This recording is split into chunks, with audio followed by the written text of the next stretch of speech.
Good morning and welcome to RTHK's Hong Kong Today. I'm Janice Wong. And I'm Samantha Butler. Coming up, the government announces a host of changes over its COVID policy aimed at securing a full reopening of the mainland border. 4 million residents in the city of Lanzhou are locked down over a cluster of COVID cases. The US revokes China Telecom's license, citing national security concerns. And Hong Kong had 2 more gold medals at the National Games for persons with disabilities.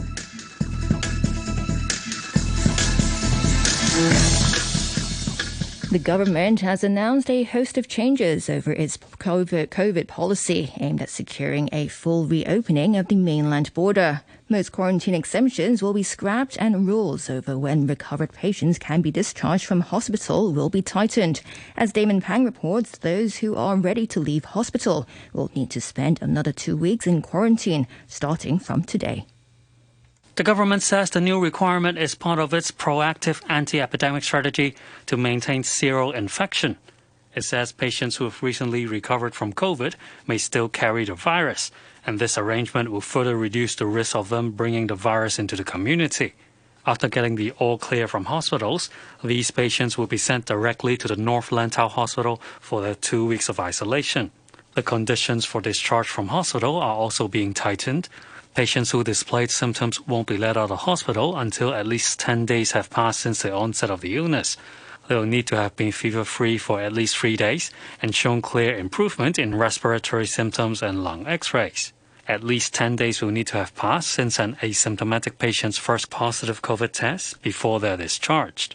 Both symptomatic and asymptomatic patients will need to test negative twice for COVID-19 in 2 tests conducted at least 24 hours apart. Respiratory medicine expert Leung Chi-Chiu says he agrees with the tighter rules, describing them as proportionate, given the relatively small number of confirmed cases in Hong Kong.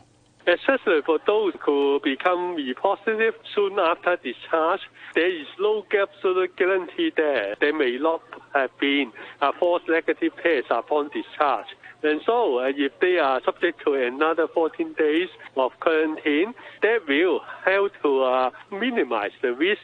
Dr. Leung says these new rules should help in the discussions between authorities in Beijing and Hong Kong to lift border travel restrictions.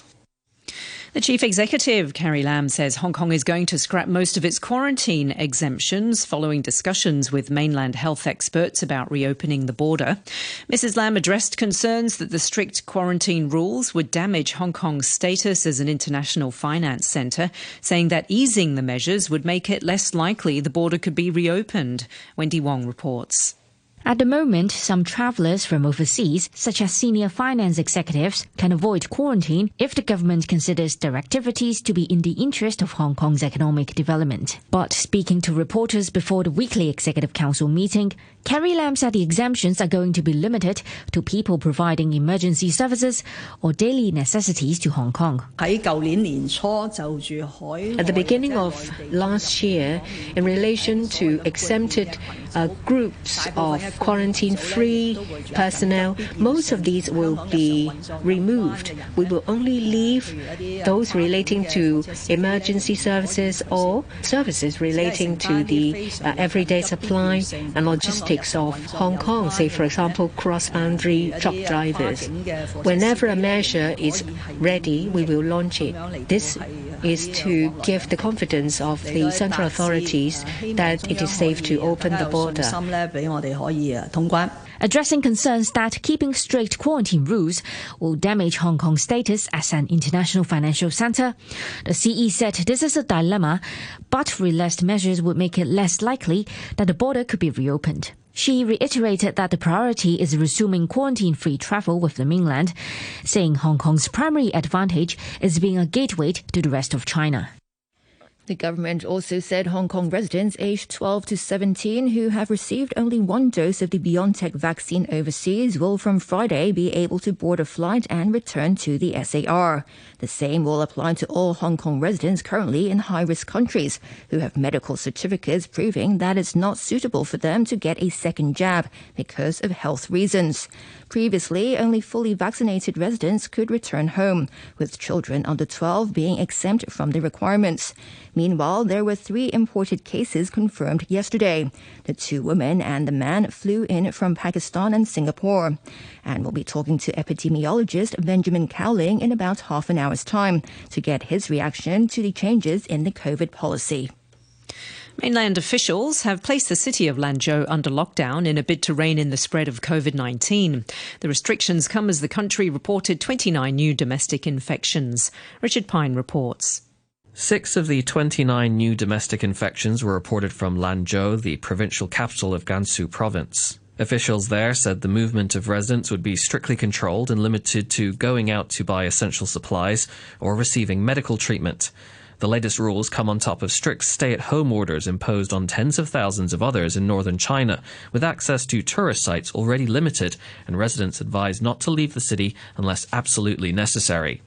Health officials have warned that more infections may emerge as testing is ramped up in the coming days to fight the outbreak, which has been linked to a group of domestic tourists. Richard Pine reporting. The Bar Association says the government has to make sure its proposed legal aid reform doesn't breach Article 35 of the Basic Law, which guarantees Hong Kong residents the right to choose their lawyers. It comes after the government proposed changes to the legal aid system so that aid recipients in criminal cases can no longer choose their own lawyers, unless under exceptional circumstances. The suggested revamp came after criticism from lawmakers who said the system had been abused. Speaking at a LegCo panel meeting yesterday to discuss the proposals, the Bar Association chairman, Paul Harris, said the association welcomed proposals to ensure a more equitable legal aid system, but he cautioned against potential conflict with the Basic Law.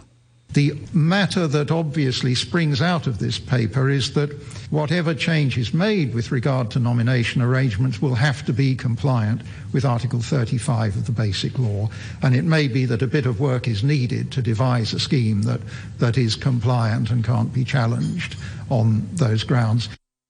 The Director of Administration, Daniel Chang, says the right to choose lawyers under the Basic Law is not an absolute right. Speaking through an interpreter, he says it does not include the right to select a particular lawyer.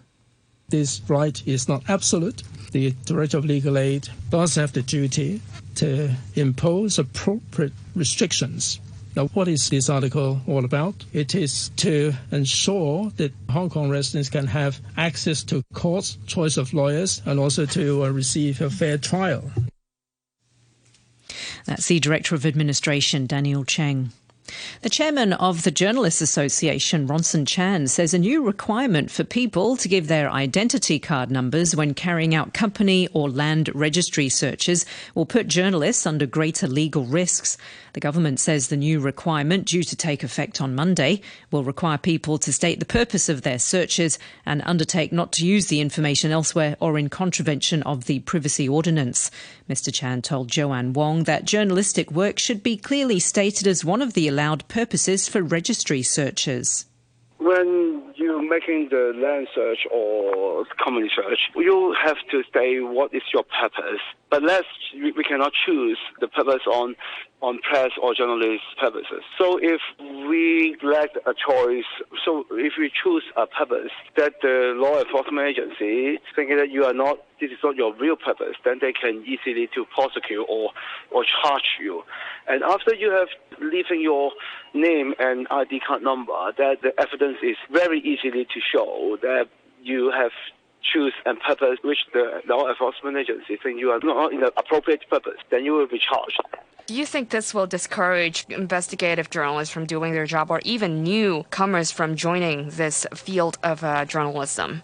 Actually, this is for the land or a company search. It's very common for journalists. For example, if I get some information about some accusation on a company, then I have to check the details of this company. So it is very common for us to using this kind of the search engine. But if in the next week that we have to leave our name and ID card number, that we will in a very high risk on getting charged or prosecution if we have been checked by the government department that we are using such information on news reporting.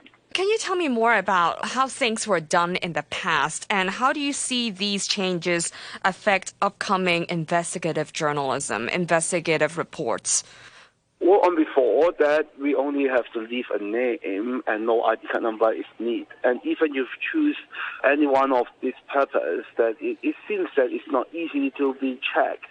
Okay, if the law enforcement agencies still need to investigate, they can still have some ways, for example, checking your IP, checking your computer, but it is not easy to prove that you have used this computer to enter the system. But after you have leaving your name and your ID card number, and you have choose some purpose that is showing that you have choose.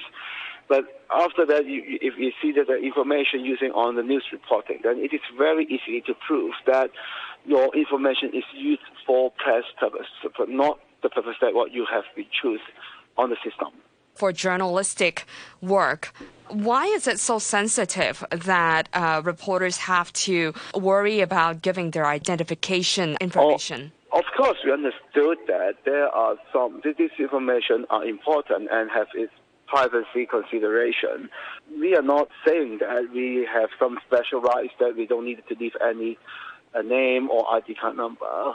And contrarily, that we are willing to give our name and our ID card number.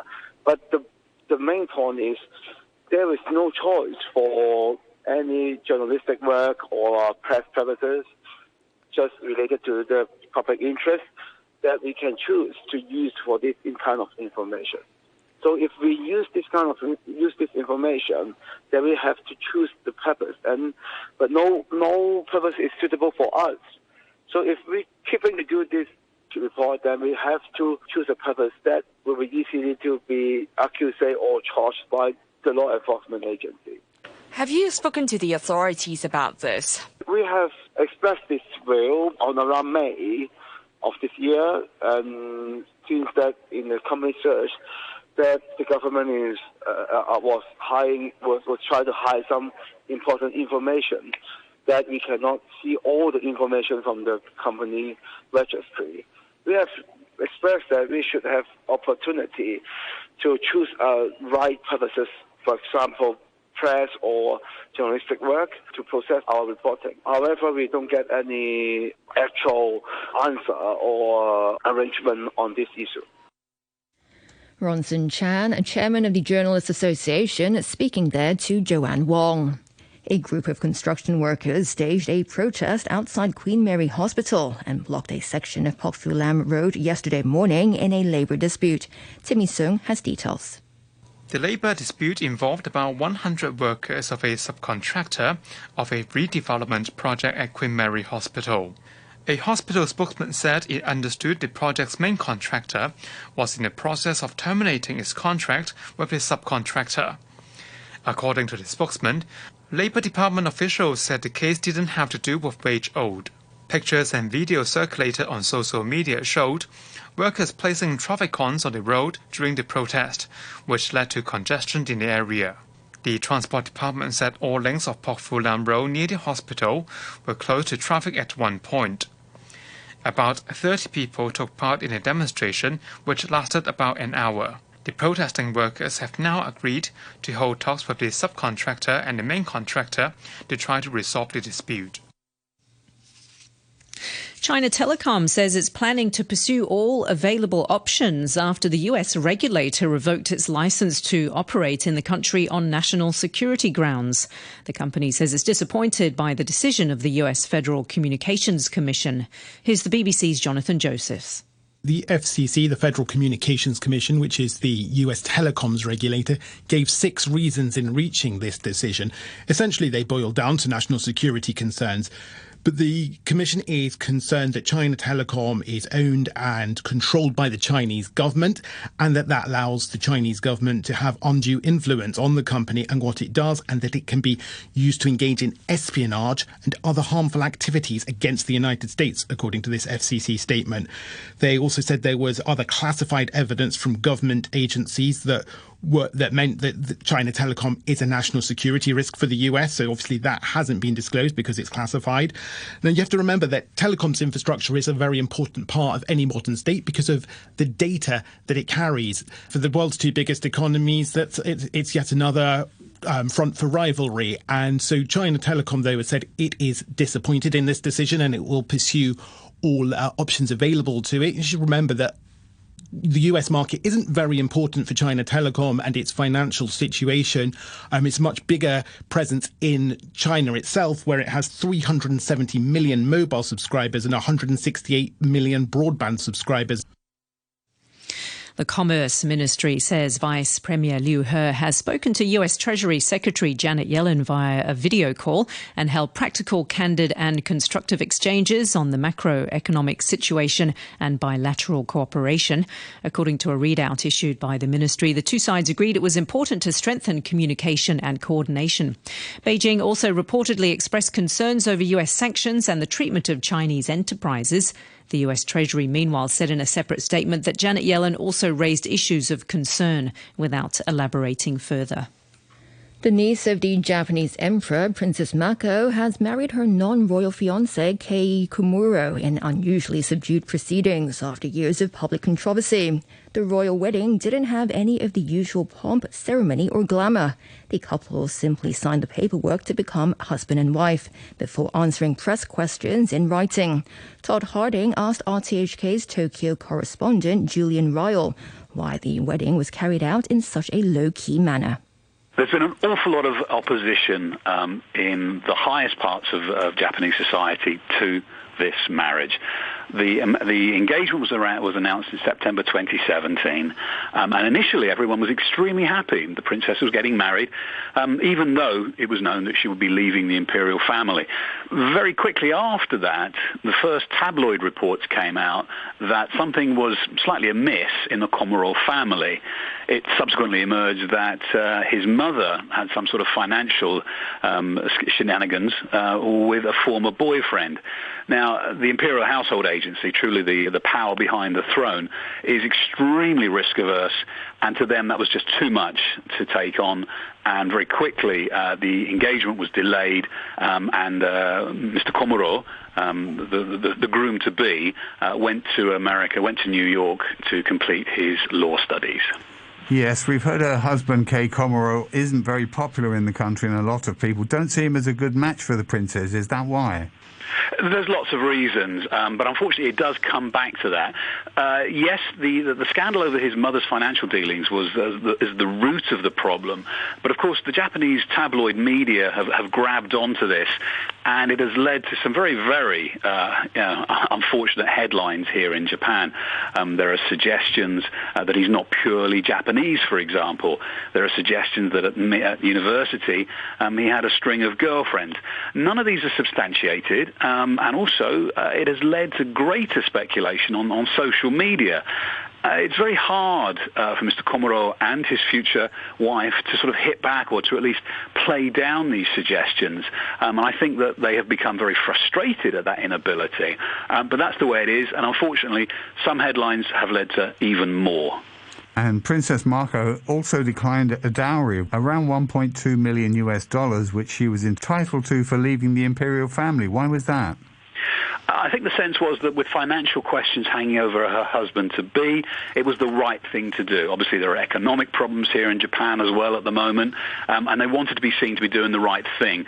The sense is that the government or taxpayers shouldn't be supporting the family if she was going to be leaving the imperial family and setting up a family with her husband and moving to America.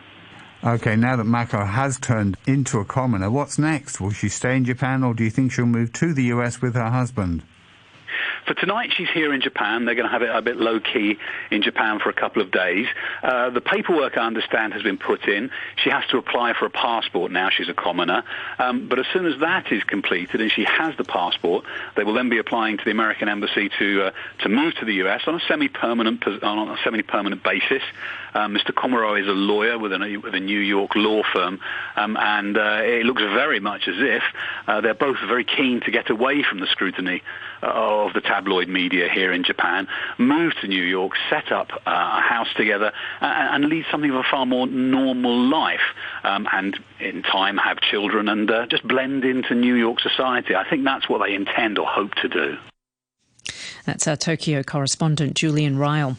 In financial news, Wall Street rose modestly overnight, with the Dow and the S&P again closing at record levels. The Dow rose less than 0.1% to 35,757, while the S&P gained 0.5% to close at 4,575. The Nasdaq also inched up less than 0.1% to 15,236. Facebook was a major drag on the markets, falling almost 4% after warning that Apple's new privacy rules could hurt its digital business. After hours, Microsoft gained 1.25%, while Google parent Alphabet slipped 0.25% after posting their quarterly results. A Dutch appeals court has ruled that a priceless collection of Crimean gold loaned to an Amsterdam museum must be returned to Ukraine. The artifacts were moved to the Netherlands shortly before Moscow annexed Crimea for Ukraine in 2014. But 4 museums on the peninsula later began a lawsuit to get the relics back. The Scythian gold collection has been kept in safe storage at the Allard Pearson Museum, known as the APM. The BBC's Anna Holligan reports. A Scythian sword and scabbard, gem-encrusted brooches, a gold ceremonial helmet dating back to the 4th century BC, and other treasures from the era when the ancient Greeks colonized the Crimean Peninsula. Priceless pieces of history caught up in a contemporary territorial battle. The Court of Appeal now rules that the rights of the Ukrainian state, based on the law on museums regulation on the order, take precedence. The contractual obligation cannot be performed. On the basis of a provision of Ukrainian law, the APM is no longer obliged to return the objects to the Crimean museums. The cultural interest in preserving these astounding artifacts prevailed in the ruling. The judge recognised a clear and present danger of them disappearing from Ukraine's sphere of influence if they were to be returned to the Crimean museums. The decision they must be handed over to Ukraine wasn't about ownership, but safekeeping these jewels of cultural heritage for another 2,000 years, or at least until the situation on the Crimean Peninsula has stabilised. That's the BBC's Anna Holligan. Coming up next here in Hong Kong today, we'll have the sports news. No matter how fit we are, it is important to get vaccinated to prevent COVID-19. All along, we have received different vaccines to prevent infections. Vaccines will help create antibodies and memory in our immune system. When we come into contact with viruses in future, our immune system will quickly resist them. It is the simplest and most effective method to protect ourselves and others. Let's get vaccinated. Good morning. I'm Adam Zheng with sports. Hong Kong have added 2 more gold medals at the National Games for Persons with Disabilities in Shanxi after wins in table tennis and swimming. Li Mingyip and Tong Chi-ming topped the podium in the men's table tennis doubles TT7, winning all 5 of their matches in the round-robin competition. Meanwhile, in the swimming pool, Chung Siu-kei won the women's S14 400-meter freestyle final with a personal best 4 minutes 59.15, securing her 3rd gold in the games. The closing ceremony is set for tonight. Hong Kong will be co-hosting the next National Games in 2025. On to cricket now. Pakistan have won a 2nd game at the T20 World Cup. They followed their historic opening win over India with a 5-wicket victory over New Zealand in Sharjah. The BBC's Henry Moran reports. Though not quite as convincing as the historic win against India on Sunday, this was nonetheless a fine victory for Pakistan that only adds to their credentials as potential champions. Chasing a relatively low 135, Babar Azam's side looked comfortable at 63 for 2, but wickets started to fall, the pressure built and a noisy crowd in Sharjah sensed New Zealand could turn the game around. But this Pakistan side has vast experience to go with the thrilling talent of the likes of Babar Azam. Shoaib Malik made his debut in 1999, 6 years before the men's T20 international cricket game existed. 39-year-old combined brilliantly with Asif Ali to see Pakistan home with 8 balls to spare. This win has big implications for both India and New Zealand as well. Their game on Sunday becomes, barring any shock results from other sides in the group, a likely shootout for a place in the last 4. In the other match, South Africa bounced back from their opening defeat by beating the West Indies by 8 wickets. In football, Arsenal and Chelsea are safely through to the quarterfinals of the English League Cup. Goals from Callum Chambers and Eddie Nketiah gave Arsenal a 2-0 win over Leeds United. Mikel Arteta made 9 changes to the side that beat Aston Villa on Friday, with the likes of Pierre-Emerick Aubameyang rested and Mohamed El-Nani and Nicolas Pepe given starts. These boys trained really well. They prepared themselves the best possible way. They've been humble enough to manage some situation where they haven't had a lot of minutes to play, but they still prepare at the top level, and I'm so delighted today for them, for the performances that they put individual and collectively, and the fact that we are in the next round. And they showed me today that I can trust them, so I'm delighted that we made that decision. Chelsea and Southampton drew 1-1, but it was Chelsea who came through 4-3 on penalties. The former Rangers and Scotland boss Walter Smith has died at the age of 73. The BBC's Jordan Elgott reports. Tributes have been paid to the former Rangers, Everton and Scotland manager Walter Smith, who's died at the age of 73.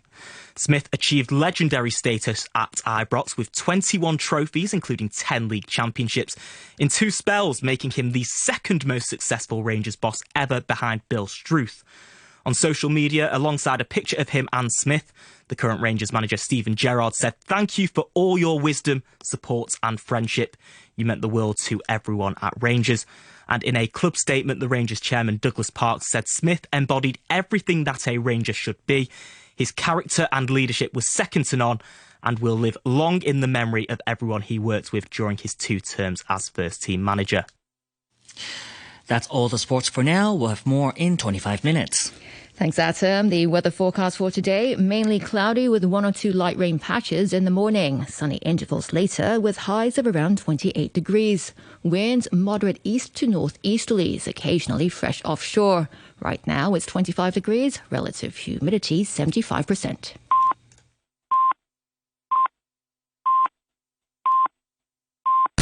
RTHK News. It's 7 o'clock. I'm Barry O'Rourke. A respiratory medicine expert has welcomed tightened rules for COVID-19 patients who are discharged from hospital. Leung Chi Chiu also says the restrictions are proportionate given how few cases the SAR has.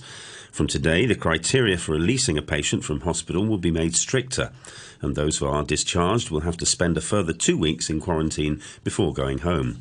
Dr. Leung says the move should make it easier to reach an agreement with mainland officials to reopen the border. Especially for those who become positive soon after discharge, there is no absolute guarantee that they may not have been a false negative test upon discharge. And so, if they are subject to another 14 days of quarantine, that will help to minimize the risk. The World Trade Organization says it's agreed to set up a panel to study Beijing's decision to impose duties on imports of Australian wine, one of several disputes between the 2 countries. China's delegation to the WTO said it would vigorously defend what it said were legitimate measures under international trade rules. Australian officials expressed disappointment that China had not taken concrete steps to address its concerns. WTO panel discussions typically take 6 months, and the decision is subject to appeal. The US National Security Advisor says the preparations are underway for a virtual meeting this year between President Xi Jinping and his US counterpart Joe Biden. Jake Sullivan was asked about the prospect of talks at a White House press conference. He noted that Mr. Xi hadn't left China this year and wouldn't be at the COP26 climate talks that begin this weekend. President Biden does believe it's important that he have the opportunity to have a face-to-face engagement with Xi Jinping, and if it's not possible in person because of Xi's travel constraints, doing it by a virtual meeting is the next best thing. That's what we're intending to do. Days before the COP26 summit, the United Nations Environment Programme has warned that plans to cut carbon emissions fall short of what's needed to avert dangerous climate change. It says national pledges will fail to keep global temperature increases under the 1.5 Celsius this century. The UN Secretary-General Antonio Guterres says time is running out. Less than 1 week before COP26 in Glasgow, we are still on track for climate catastrophe. The 2021 emissions gap report shows that with the present nationally determined contributions and other firm commitments of countries around the world, we are indeed on track for a catastrophic global temperature rise of around 2.7 degrees Celsius. You're listening to the news on RTHK.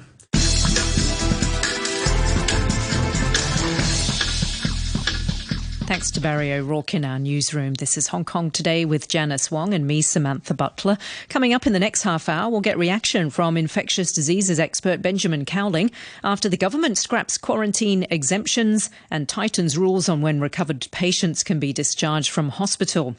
Australia's Prime Minister unveils a plan to reach net zero emissions by 2050.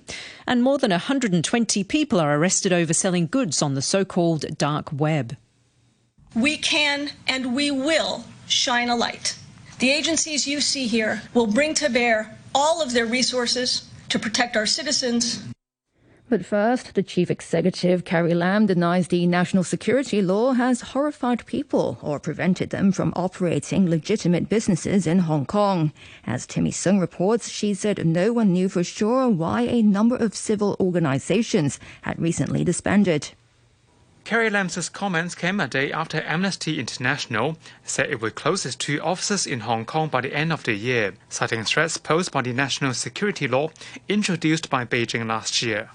Speaking to reporters ahead of the weekly EXCO meeting, Mrs. Lam said the basic law guarantees freedom of speech and association. As she noted, the number of mainland and foreign firms in Hong Kong have not dropped. Since the enactment of the national security law, different associations and various individuals have explained or justified their actions on the basis of a national security law. But there is no way that one could prove that this is exactly the reason for their taking such a decision. So similarly, I could not comment on this explanation given by an organization about their departure from Hong Kong. The chief executive went on to say that the security law has the laudable objective of preventing and suppressing acts that endanger national security, saying organizations should only be worried if they have been using Hong Kong to spread messages or conduct activities that undermine national security. Separately, Mrs. Lam also praised proposed changes to the legal aid system that take away defendants' right to nominate their own lawyers in criminal cases, calling them sensible, practical and balanced. The proposal would also reduce the maximum number of cases a lawyer could take up via legal aid. Mrs. Lam said the objective of the revamp is to prevent a monopoly of legal aid cases by a small group of lawyers, as well as to enhance the transparency of the system. Timmy Sung. The chief executive in council has ordered that the alliance in support of patriotic democratic movements of China be struck off the company's register. The group regularly organised vigils to remember the June 4th incident in Tiananmen Square and disbanded last month after National Security Police began investigating it. Damon Pang reports. The chief executive in council said the Hong Kong alliance had always promoted and maintained the goal of ending one-party dictatorship, which is to say the leadership of the Communist Party of China, and this amounted to subversion. It said it agreed with the views of the police commissioner and the secretary for security that the alliance's operations would inevitably threaten or undermine China's ability to safeguard national security and to maintain public safety and public order. The CENC said it was satisfied that had the alliance been a society covered by the Society's Ordinance, it would have been banned by the Security Secretary. It is necessary, in the interests of national security, public safety and public order, to prohibit the operation or continued operation of the alliance, it said. It added that the striking off order was made after the CENC took into consideration not only the views of the police chief and security minister, but also representations submitted by the alliance and one of its directors. Damon Pang reporting.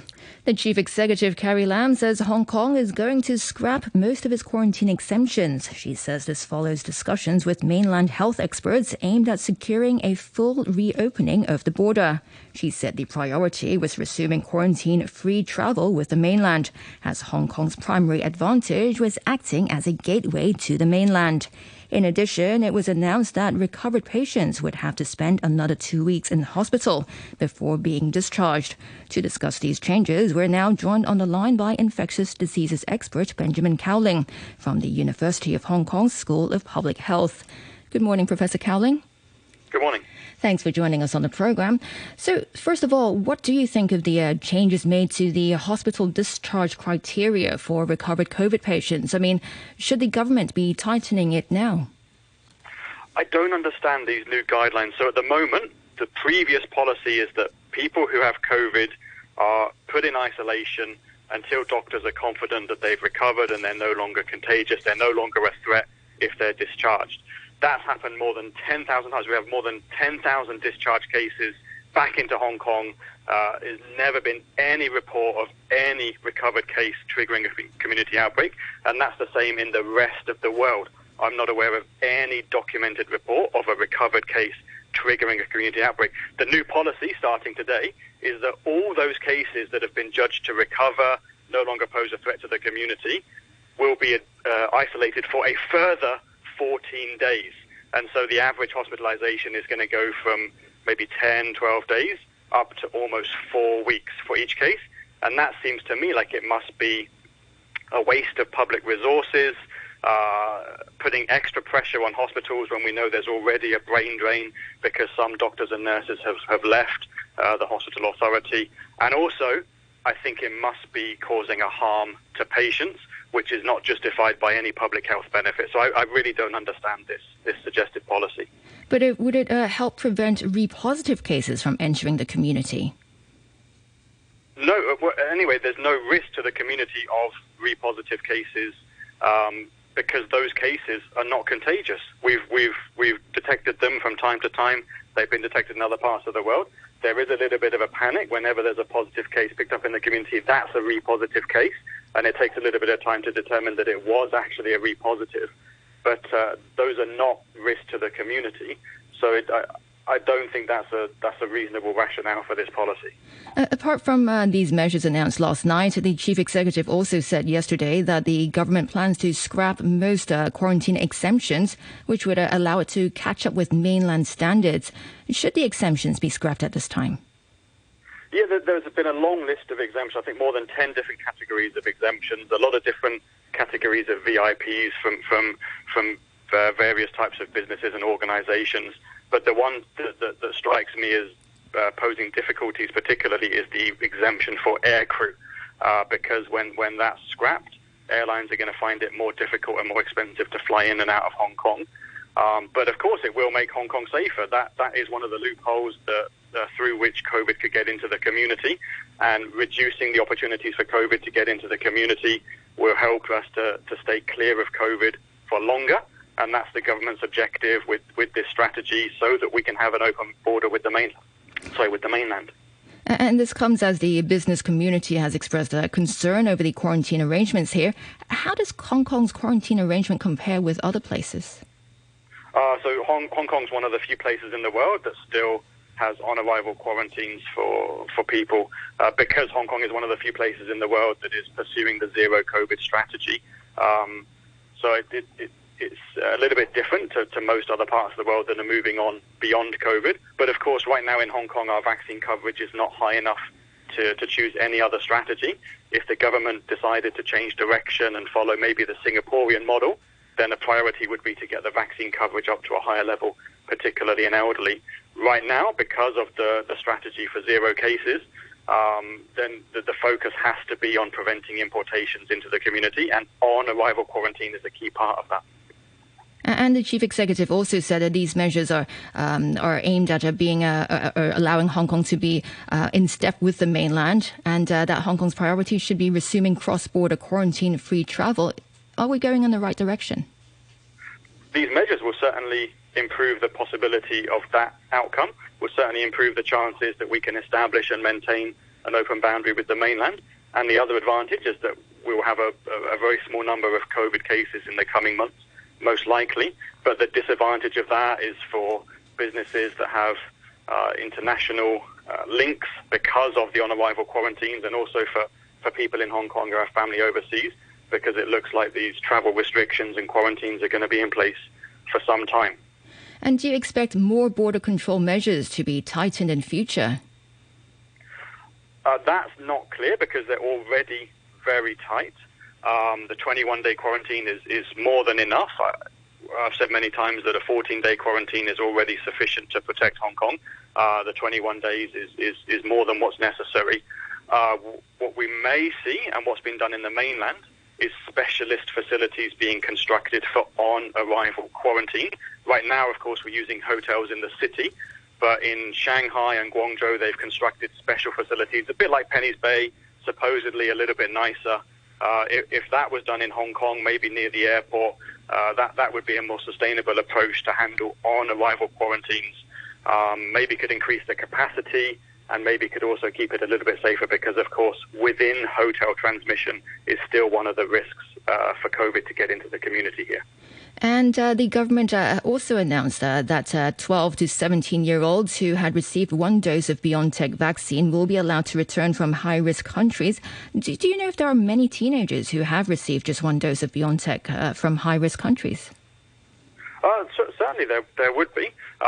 So children in Hong Kong can receive one dose, and in the past they could receive 2 doses. In other parts of the world, vaccines are available in some cases for children in that age group. But actually, in my opinion, that vaccination requirement could be relaxed for people coming back into the city. It's not a big number. It's not going to dilute our vaccine coverage. And at the same time, these people are going into quarantine for either 14 days or 21 days anyway, which is already long enough to pick up any infection. So I don't understand the need for vaccination requirement for people coming back into the city right now.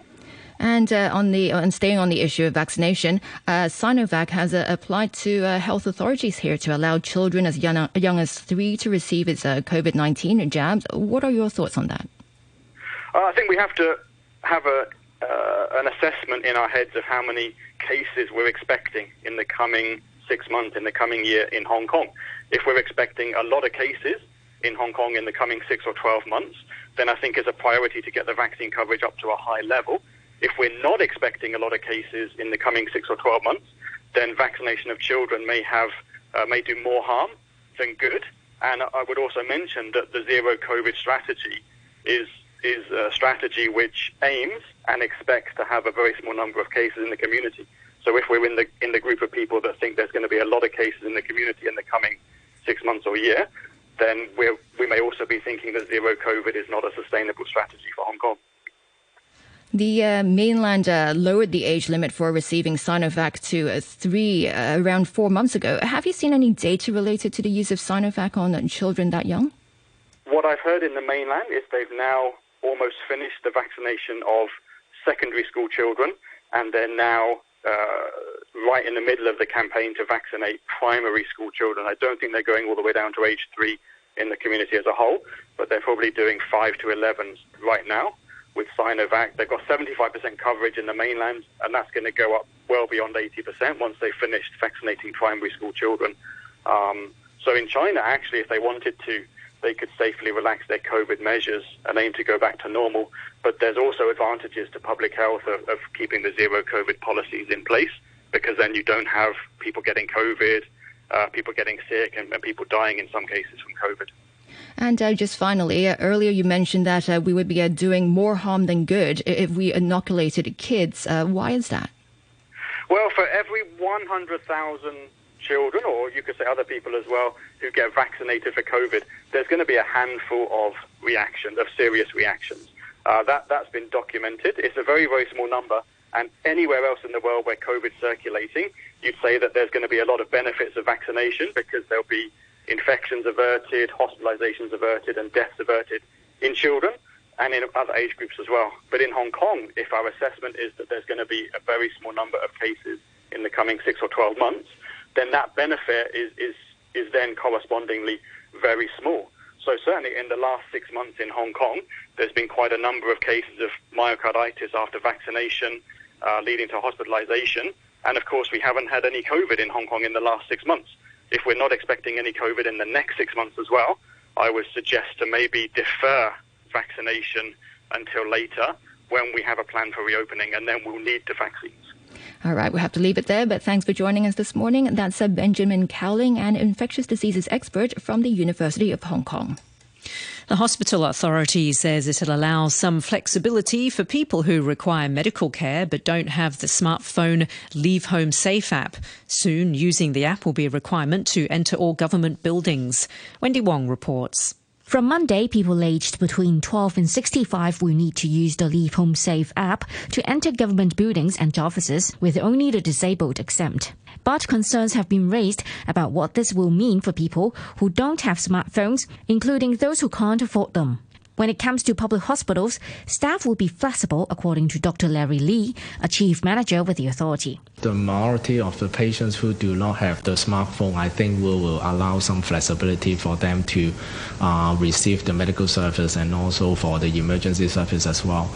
Meanwhile, the authority says it has analysed more than 130 imported COVID cases recorded in Hong Kong between May and September. It found that among the patients who were not vaccinated against the virus, 1 in 5 needed antiviral medication. But less than 4% of those who were double-jabbed needed the drugs. The authority is urging people to get coronavirus jabs quickly, saying they are effective in preventing serious complications. Wendy Wong reporting. It's now 18 minutes past 7 on Hong Kong Today. Police around the world have arrested 150 suspected criminals accused of trading illegal goods on the so-called dark web.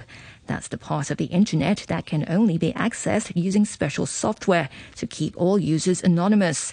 In the raids, police confiscated cash and virtual currencies worth tens of millions of dollars, as well as large amounts of drugs and weapons. The BBC's Damien McGuinness has more details. Officials say this sting was a result of unprecedented international cooperation. For almost a year, 12 different law enforcement agencies worked together to arrest 150 suspects accused of trading illegal goods on the dark web. Speaking to journalists in Washington, the US Deputy Attorney General Lisa Monaco warned criminals that even in cyberspace, they had nowhere to hide. There is no dark internet. We can and we will shine a light. The agencies you see here and the thousands of law enforcement professionals that they represent will bring to bear all of their resources to protect our citizens and to hold you accountable. In January, German police closed down the world's largest darknet e-commerce website, which an Australian man had allegedly been operating from Germany. His arrest gave investigators a trove of evidence, allowing police to track down those who've been buying or selling illegal goods on the site. One Europol official said many criminals would be watching nervously. These latest arrests, he added, would reveal new evidence, undoubtedly leading to more suspects being found. The United Nations assessment of the latest plans by governments around the world to cut carbon emissions is that they're not good enough. The UN Environment Programme says the proposals fall well short of what's needed to avert dangerous levels of carbon dioxide in the atmosphere. Its analysis suggests the world is on course for a rise in temperatures of 2.7 degrees, a level of warming described by the UN Secretary-General Antonio Guterres as a climate catastrophe. He says big emerging countries such as China and India must also do their part. The leadership must come from developed countries, but the level of emissions of the emerging economies is such that we also need the emerging economies to go an extra mile. But the report suggests that the global recovery from the COVID-19 pandemic presents a huge opportunity. Inger Anderson from the UN Environmental Programme says if money is spent on green investments, it could prompt a rapid move away from fossil fuels. The time when we have the opportunity to turn off all fossil fuel and everyone still has lightings, I think at that point, indeed, yes. But right now, we're not seeing the investments, which we have to see. It is energy, it is transport, and it is infrastructure and buildings in cities. Despite seeing the effects of climate change at first hand in bushfires, floods and drought, Australia has often been criticised for being slow to act on the causes. Now, the world's second largest coal exporter has committed to reach net zero carbon emissions by 2050. The plan was announced by the Australian Prime Minister Scott Morrison ahead of the COP26 UN summit in Scotland next week. But he refused to strengthen targets for 2030 and said he'd fight to keep coal mines open. The BBC's Shaima Khalil is in Sydney. He said that this plan is going to be achieved through technology, not taxes, and not by closing down carbon and gas production or exports. As you say, Australia is the world's second largest coal exporter. The industry is huge in regional and in rural Australia, and this has really been the point of contention. This is why this has been politically so complicated, and this is why the government has needed the support of its junior coalition partner, the National Party, which represents electorates in these areas where intensive industries like the mining, carbon-intensive industries like the mining industry are based. What the Prime Minister has said is that there is going to be billions of dollars of investment in low-emission technologies. They're going to build more on the success of Australia's solar energy and hydrogen projects. But really, how he's going to strike that balance between keeping the coal industry, keeping the mining industry, and investing in those clean energy projects, if you will, and not change the 2030 emissions targets to achieve net zero by 2050. Those details are still unclear, but I think that having the government, having the Prime Minister finally and for the first time able to say in no uncertain terms that Australia is committed to net zero by 2050 is considered a big step. It is still lacking on details how he's going to achieve that. The World Trade Organization says it's agreed to set up a panel to study Beijing's decision to impose duties on imports of Australian wine, one of several disputes between the two countries. China's delegation to the WTO said it would vigorously defend what it said were legitimate measures under international trade rules. Australian officials expressed disappointment that China had not taken concrete steps to address its concerns. WTO panel discussions typically take 6 months after their decision is subject to appeal.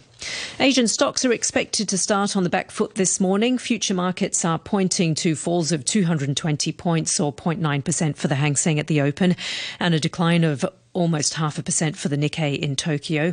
Stay tuned for the latest financial analysis with Money Talk after the news at 8. Joining Peter Lewis today are Kenny Wen at Everbright Sun Hung Kai, Nitin Dialdis of Mandarin Capital, and international economics correspondent Barry Wood. We'll have sports next. We all want a prosperous Hong Kong. To improve our quality of life in every aspect, we need someone who loves our country and Hong Kong to achieve it with us. The Legislative Council General Election will be held on December 19th. The nomination period runs from October 30th to November 12th. Forms are available at the Registration and Electoral Office and District Offices and at elections.gov.hk. Improve the electoral system. Ensure patriots administering Hong Kong. Time for another look at sports. I'm Adam Jung. Hong Kong's athletes have claimed 2 more gold medals at the National Games for Persons with Disabilities in Shanxi after wins in table tennis and swimming. Li Mingyip and Tong Chi-ming topped the podium in the men's table tennis doubles TT7. They won all 5 of their matches in the round-robin competition. Swimmer Chung Siu-kei claimed her 3rd gold at the Games by winning the women's S14 400-meter freestyle final. She clocked a personal best 4 minutes 59.15. The closing ceremony is set for tonight. Hong Kong will be co-hosting the next Games in 2025. On to cricket's T20 World Cup, where Pakistan followed their historic opening win over India with a 5-wicket victory over New Zealand. More from the BBC's Henry Moran. Though not quite as convincing as the historic win against India on Sunday, this was nonetheless a fine victory for Pakistan that only adds to their credentials as potential champions. Chasing a relatively low 135, Babar Azam's side looked comfortable at 63 for 2, but wickets started to fall, the pressure built and a noisy crowd in Sharjah sensed New Zealand could turn the game around. But this Pakistan side has vast experience to go with the thrilling talent of the likes of Babar Azam. Shoaib Malik made his debut in 1999, 6 years before the men's T20 international cricket game existed. 39-year-old combined brilliantly with Asif Ali to see Pakistan home with 8 balls to spare. This win has big implications for both India and New Zealand as well. Their game on Sunday becomes, barring any shock results from other sides in the group, a likely shootout for a place in the last 4. South Africa defeated the West Indies by 8 wickets for their first win in the Super 12.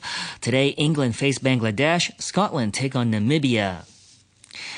Onto football's English League Cup, where Arsenal and Chelsea are safely through to the quarter-finals. Goals from Callum Chambers and Eddie Nketiah gave the Gunners a 2-0 win over Leeds United. Arsenal rested Pierre-Emerick Aubameyang, while Nicolas Pepe and Mohamed El Neni were both given starts. Manager Mikel Arteta made 9 changes to the side that beat Aston Villa on Friday. These boys trained really well. They prepared themselves the best possible way. They've been humble enough to manage some situation where they haven't had a lot of minutes to play, but they still prepare at the top level, and I'm so delighted today for them, for the performances that they put individual and collectively, and the fact that we are in the next round. And they showed me today that I can trust them, so I'm delighted that we made that decision. Chelsea and Southampton drew 1-1, but it was Chelsea who came through 4-3 on penalties. League One side Sunderland also made it into the last 8 after beating QPR 3-1 on penalties following a goalless draw. In Italy, AC Milan are top of Serie A after a 1-0 win over Torino. Olivier Giroud's first half goal was the difference. Milan have a 3-point advantage over Napoli at the top, but Napoli have a game in hand and a better goal difference. In the NFL, the New Orleans Saints outlasted the Seattle Seahawks on Monday Night Football. Running back Alvin Kamara had 179 yards rushing and receiving for the Saints, and the rookie Brian Johnson booted a 33-yard field goal with less than 2 minutes to go. That gave the Saints a 13-10 win. The Saints improved to 4-2. The Seahawks are 2-5, last in the NFC West. And the Chicago Bulls have won 4 in a row to start the NBA season. They held off the Toronto Raptors 111-108 behind a game-high 26 points from DeMar DeRozan. Zach LaVine added 22. And for now, that's all the sports. Thanks, Adam. Now the weather, mainly cloudy with 1 or 2 light rain patches in the morning, sunny intervals later. The top temperature will be around 28 degrees. Winds moderate east to northeasterlies, occasionally fresh offshore. Forecasters say there will be sunny intervals in the next couple of days, 1 or 2 rain patches tomorrow morning, cloudier over the weekend. Right now it's 25 degrees, relative humidity 75%. It's now 7:30, and with the news summary, here's Barry O'Rourke. The government is introducing a new quarantine requirement for COVID-19 patients who are released from hospital. From today, they'll have to spend 2 additional weeks in isolation. Natalie Ching reports. Health officials say the new rules will minimize the risk of recovered patients spreading the virus in the community. They'll serve quarantine at the North Lands Health Hospital. Conditions for discharge from hospital will also be tightened. Symptomatic patients will have to show a normal temperature for at least 3 days, as well as clear improvements in respiratory symptoms and lung X-rays. Meanwhile, from Friday, Hong Kong residents aged 12 to 17 who are overseas will be able to fly home once they have had a single dose of the BioNTech vaccine. The same will apply to residents now in high-risk countries who have medical certificates proving that they aren't suitable to get the second jab. Days before the COP26 climate change summit, the United Nations Environment Programme has warned that plans to cut carbon emissions fall short of what's needed to avert dangerous climate change. It says national pledges will fail to keep global temperature increases under 1.5 Celsius this century. The UN Secretary-General Antonio Guterres says time is running out. Less than 1 week before COP26 in Glasgow, we are still on track for climate catastrophe. The 2021 emissions gap report shows that with the present nationally determined contributions and other firm commitments of countries around the world, we are indeed on track for a catastrophic global temperature rise of around 2.7 degrees Celsius. Buckingham Palace has announced that Queen Elizabeth will not be attending the upcoming United Nations Climate Change Summit that Britain is hosting in Glasgow. The Queen, who's 95, recently spent a night in hospital and was advised by doctors to rest. She will send a video message to the summit instead. The Canadian Prime Minister Justin Trudeau has unveiled a new cabinet as he embarks on his third term in office. The reshuffled cabinet consists of 38 ministers with 9 new appointees and is equally split between men and women. Mr Trudeau was returned to power in September following a snap election. Following a swearing-in ceremony in the capital, Ottawa, Mr Trudeau said he was determined to offer the Canadian people something new. Canadians are expecting big things to be done by Parliament and by this government. Whether it's continuing to step up even more and faster on the fight against climate change, whether it's moving forward in even more concrete and tangible ways on the path of reconciliation, or whether it's looking at what it really means to build back better and ensure that as we grow our economy, everyone gets included. There'll be more news on the hour from RTHK.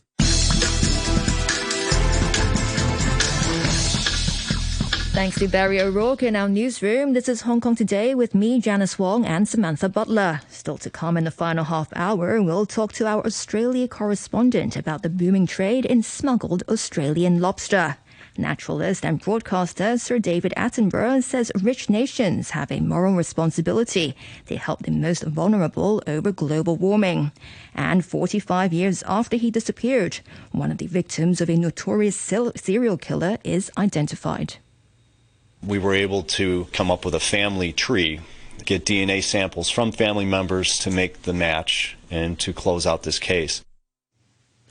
But first, the government has announced a host of changes over its COVID policy aimed at securing a full reopening of the mainland border.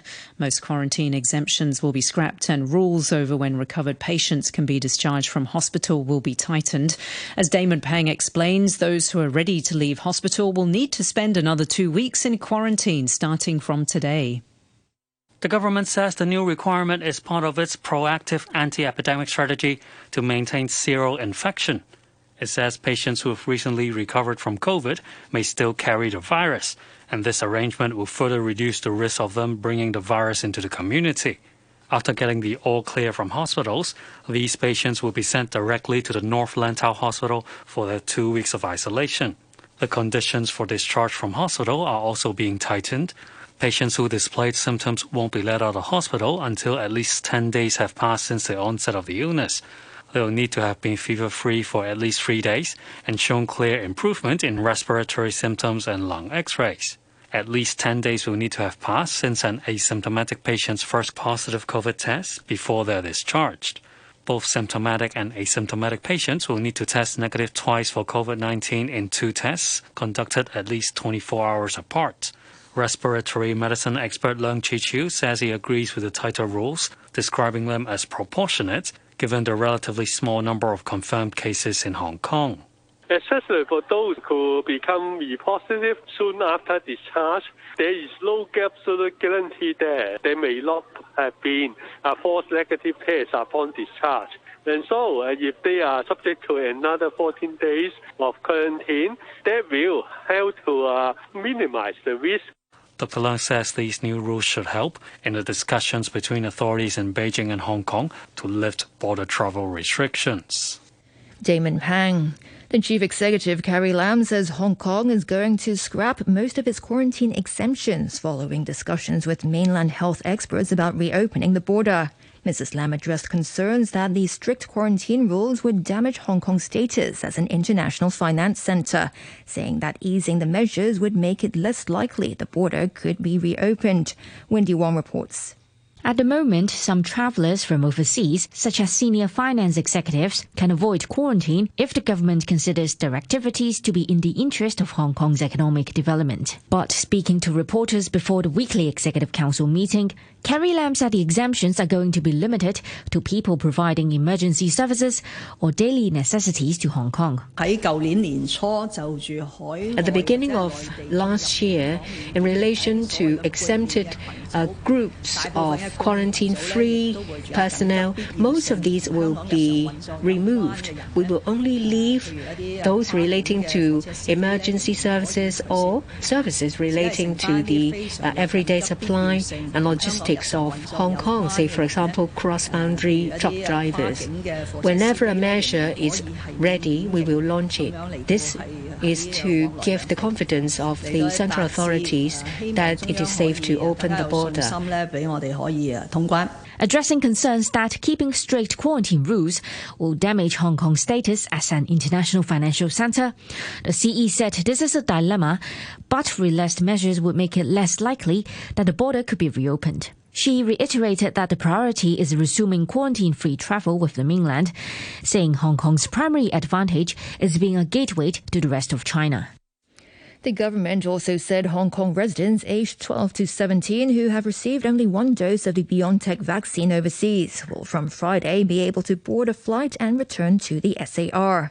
The same will apply to all Hong Kong residents currently in high-risk countries who have medical certificates proving that it's not suitable for them to get a second jab because of health reasons. Previously, only fully vaccinated residents could return home, with children under 12 being exempt from the requirements. The new Commissioner of Customs and Excise has highlighted lobster smuggling as a national security issue. When direct shipments of the prized crustaceans from Australia to China virtually ground to a halt last November, Hong Kong became the world's largest importer of Australian lobsters, with monthly trade growing to more than 2,000% from October to April. But some of these were being smuggled across the border to the mainland. Last Thursday, when Louise Ho's appointment as Customs Chief was announced, she said such smuggling activities undermined China's trade restrictions on Australia, so tackling lobster smuggling was an important task in safeguarding national security. Let's look at this booming grey market in Australian lobster. Joining us on the line now is Australia correspondent Jerry Gannon. Good morning, Jerry. Good morning to you, Samantha. Firstly, tell us what's happened with the lobster export trade from Australia to China. Well, that particular trade to China has pretty much ground to a halt. There's just a trickle going in. It's been diverted primarily to Hong Kong, and as your report indicated, from Hong Kong it is being smuggled across to mainland China. So there's still a market. It's nowhere near as lucrative as it used to be. The rest of the exports, if you like, are staying in Australia for the domestic market at greatly reduced prices that they could get in Hong Kong. So it's a lose-lose situation for Australian producers here. And what was the reason for the end of the export trade from Australia to China? Well, I guess it all goes back to Australia-Sino relations, really. And I guess to a large degree, it probably goes back to Australia's intention to investigate the origin of coronavirus.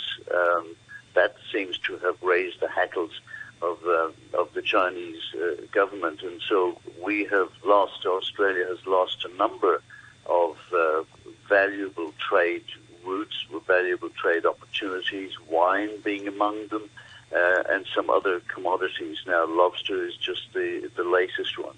This is a very important trade for Australia, Samantha, and China is its largest customer. And right now, the industry is scratching around trying to find where else to sell their lobsters. So this has been going on for some time, and even though the ban was there for some time in China, it was still going in until your new person came on board whose name I can't remember. Louise Ho, the Customs Commissioner. That's right, and she actually put a stop to that. So what's happened now is that in the finest tradition of good smugglers, they have decided in Hong Kong to open up trade routes, illicit trade routes, to mainland China.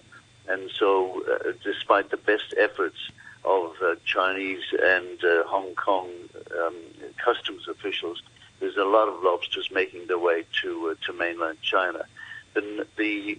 Up to now, Hong Kong had a relatively small number of crayfish coming into Hong Kong, but since the ban, that has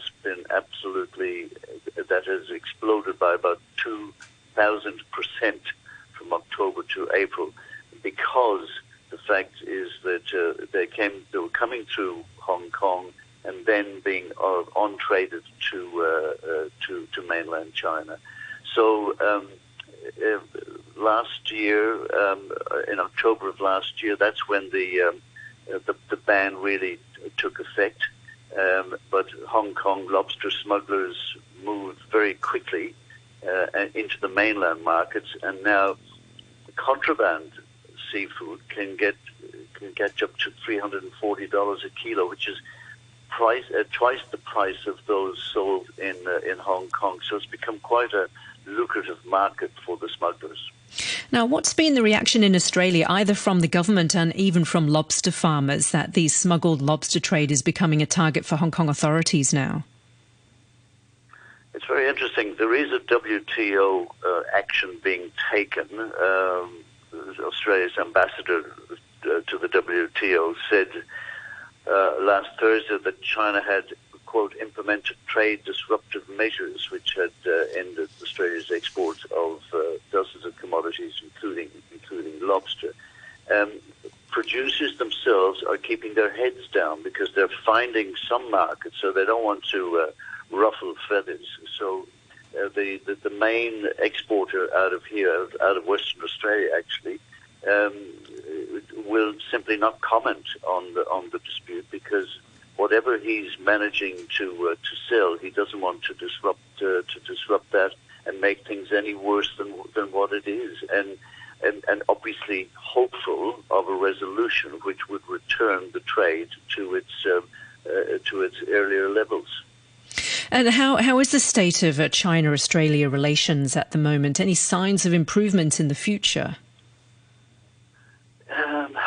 Tony Abbott, our former Prime Minister, went on a lecture tour to Taiwan recently, where he was somewhat critical of China. Now, that didn't do relations any good whatsoever, and that doesn't improve things. The best way always to deal with China is with a kid glove, good diplomacy. Good diplomacy is very important. Maintain good relations. We seem to have lost some of that, so the relationship is not all that flash, as we might say here.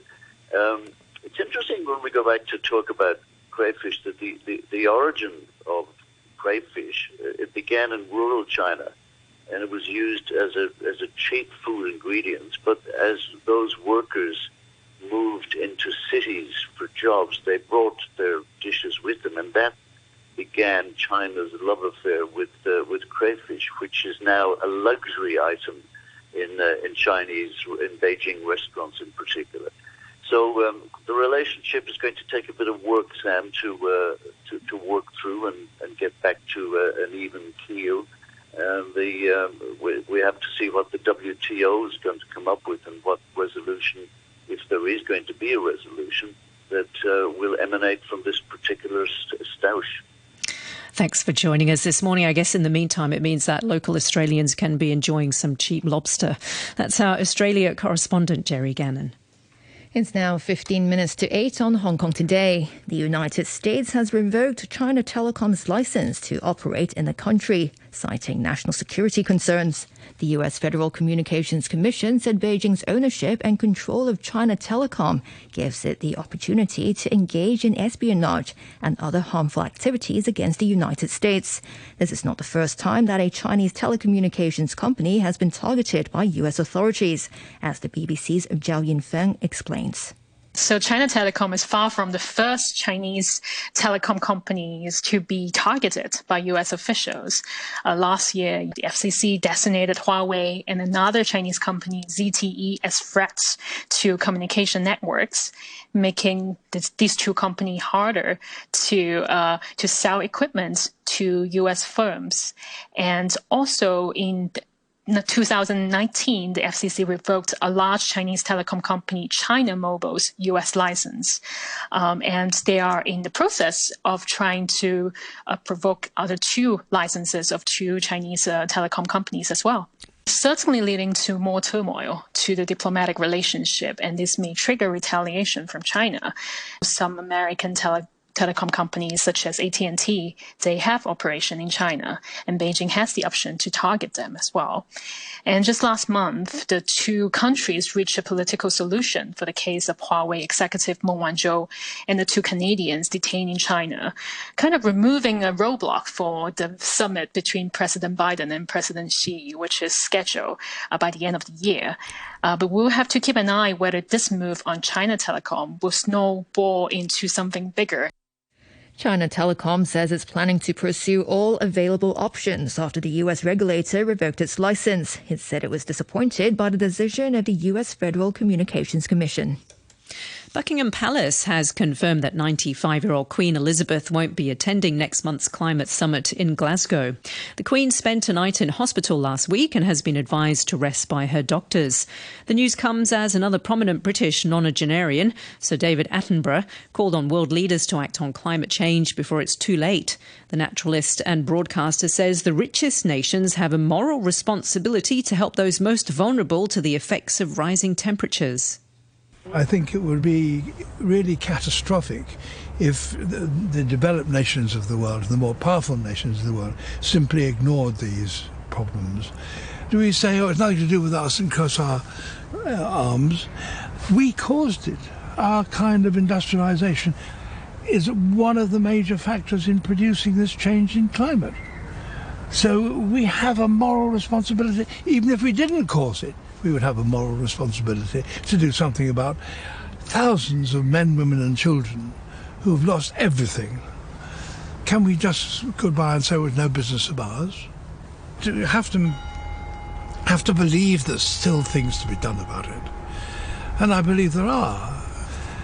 And the question is, on a world scale, when is it too late?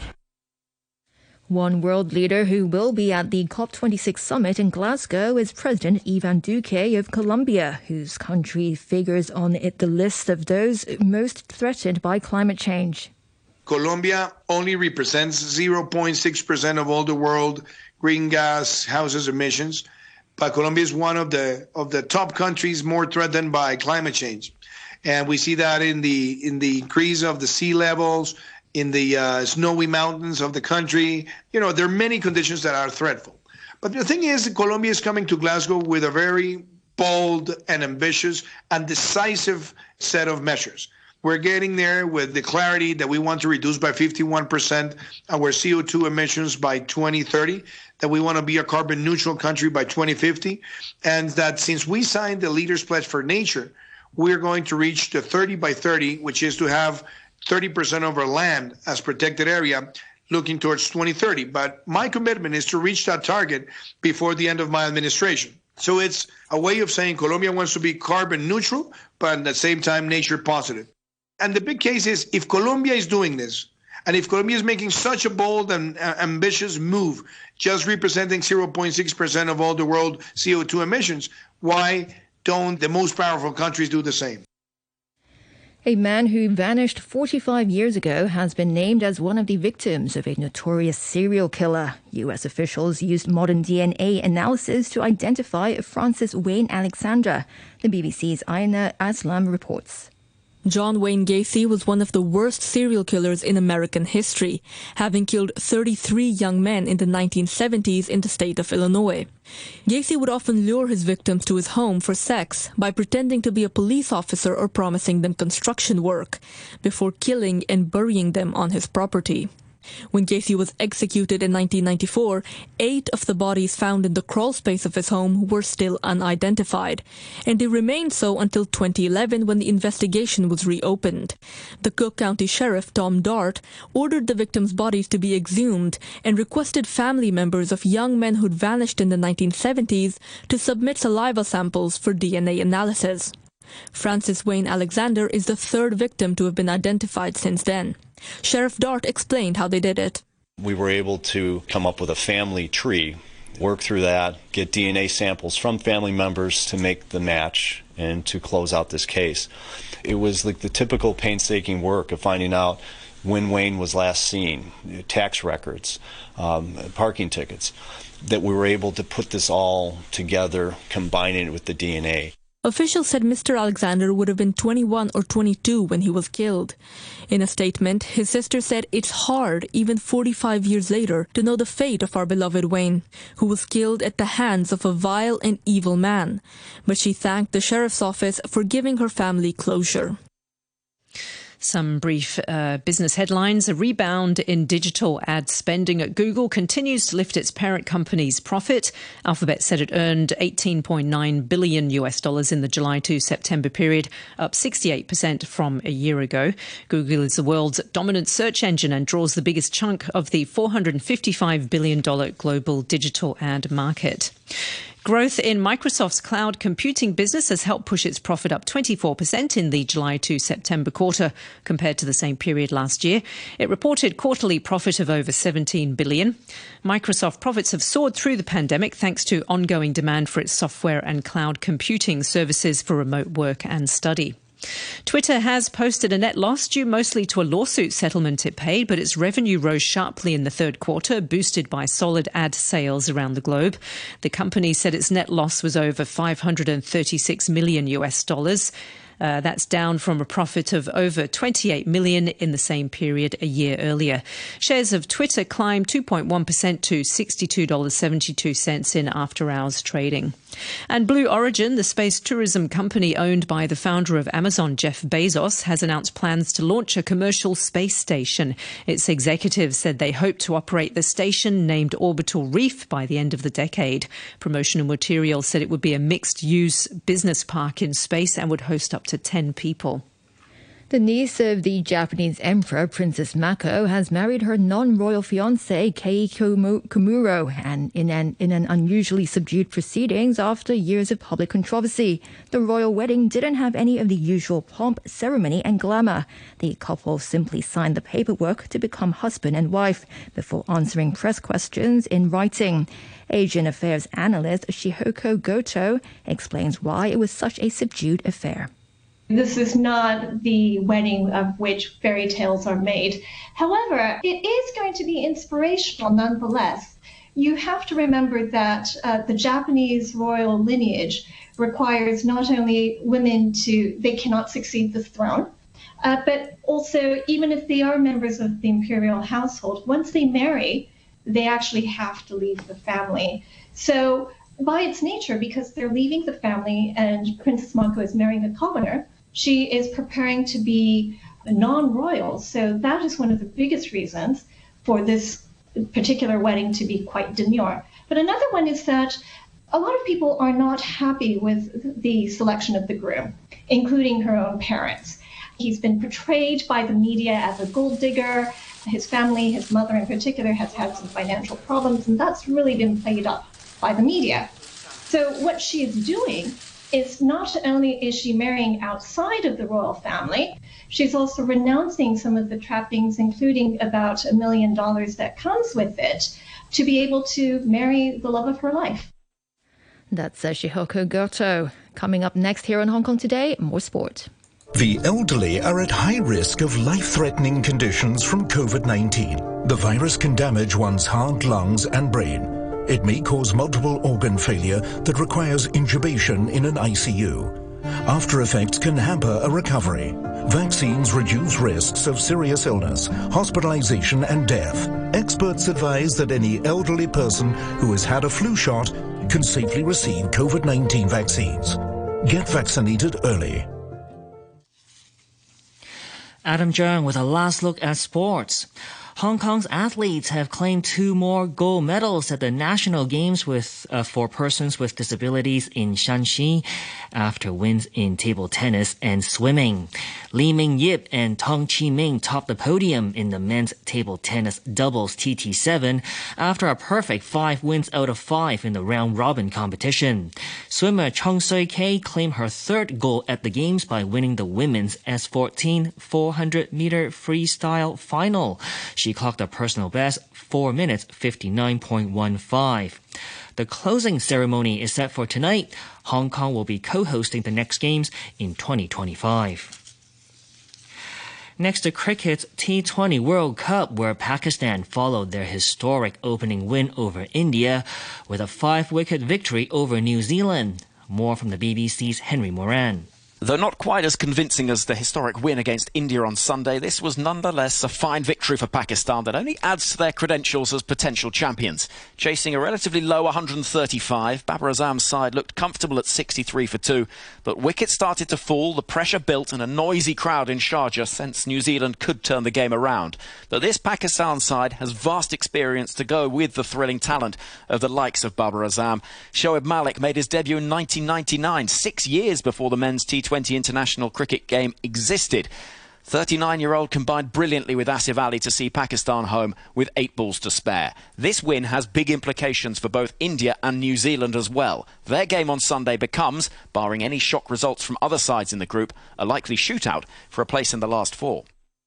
South Africa defeated the West Indies by 8 wickets for their first win in the Super 12.